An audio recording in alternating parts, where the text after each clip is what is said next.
Have you ever been betrayed? Most of us have. Maybe you've had a best friend run away with your girl, or had a coworker steal an idea that you wanted to pitch to your boss. Or maybe your partner narked on you to the feds. You're an FBI informant? Are you kidding me? Being betrayed is pure anguish. You Packers fans, you guys know what I mean. Remember how it felt seeing Brett Favre in the purple and gold of the Vikings after all those years in Green Bay? You couldn't believe your guy would leave town high and dry only to become a hired gun for your bitter rival. It's tough, but for the most part, you learn to move on. You find a new girlfriend, a new job, even a new quarterback. But some betrayals are impossible to forget, like when Fredo sold Michael out. I know it was you, Fredo. You broke my heart. You broke my heart. Or like when our president sold out the country to Mexican cartels. Right now, Joe Biden is having his Fredo moment at the southern border. We told you about it last week. I'm not saying Joe Biden's actively colluding with the cartels, but just look at his policies and who benefits. And as always, follow the money. Because it certainly seems like both the cartels and the Democratic Party are mutually benefiting from what's unfolding along the border. I'm never one to pass up a chance to say I was right, but here we are. We have real reporting now that Joe Biden's administration is actually coordinating with the cartels. This is no conspiracy. This is a human smuggling operation. Solo illegal alien minors, literal babies, are being dropped over the border fence like sacks of dirt, left to waste away in the burning Texas sun, hungry, thirsty, and crying out for help. But Biden won't protect them. Instead, he chooses to work with people like this. He's going to close the door. You stay right there before we move. Hey, calm down. Calm down. Calm down. Back up.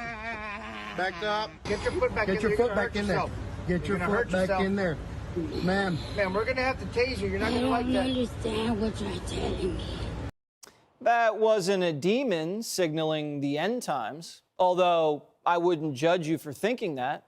No, that was a member of the flesh trade, a human smuggler just cashing in. Biden has effectively partnered with cartel coyotes, like that screaming demon. Border Patrol has been forced to make a deal with the devil. They're left having to work with the coyotes to coordinate drop-offs of insane people like this guy.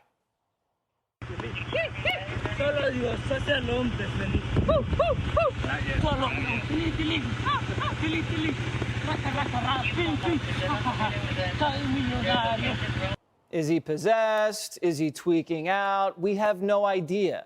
This is who Border Patrol is stuck with. This is who America can end up with.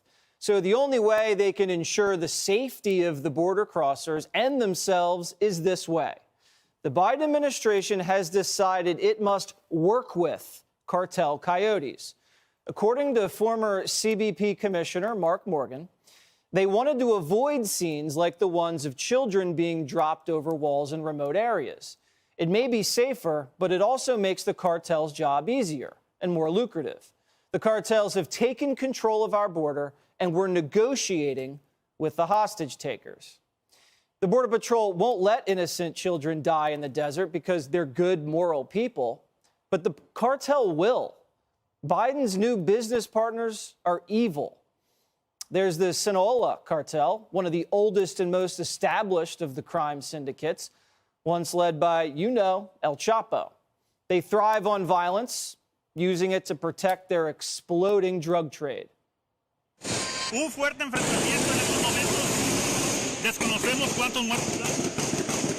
Hay una fuerte balacera en estos. There's also the Jalisco New Generation cartel, the newest terror on the block, who hang their murdered victims and rivals from bridges to scare away any challengers. Or then there's the Gulf Cartel and the Los Zetas, each group more violent than the next.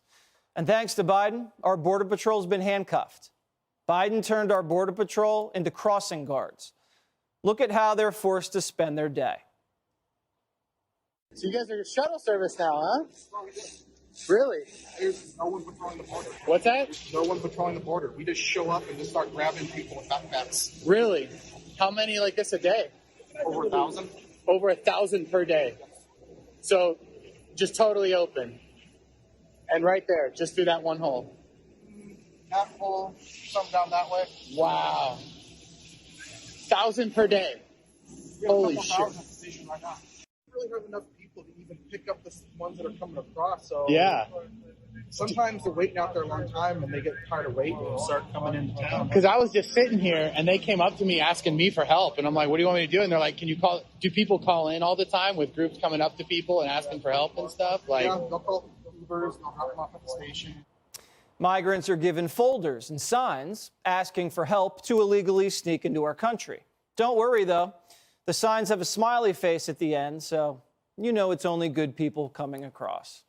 And once these migrants are here, they're given money by us and ferried across the country in planes and buses, landing in your backyard. And the cost of being smuggled, not cheap. So these illegals owe the cartel thousands. They work off their debt like indentured servants, worse, muling drugs, doing drops, prostitution, hard labor, or really tough jobs. The money they get to keep is then sent back south to their families, who pay the cartels more fees for more migrants coming north, who Biden lets in. And the trafficking rages straight up the hemisphere. Drugs, cheap labor, violence and suffering, making cartels billions. Biden's their partner in crime. Primetime is here to expose these criminals and this alliance. But it's up to you to make your voices heard to your congressman and your senator.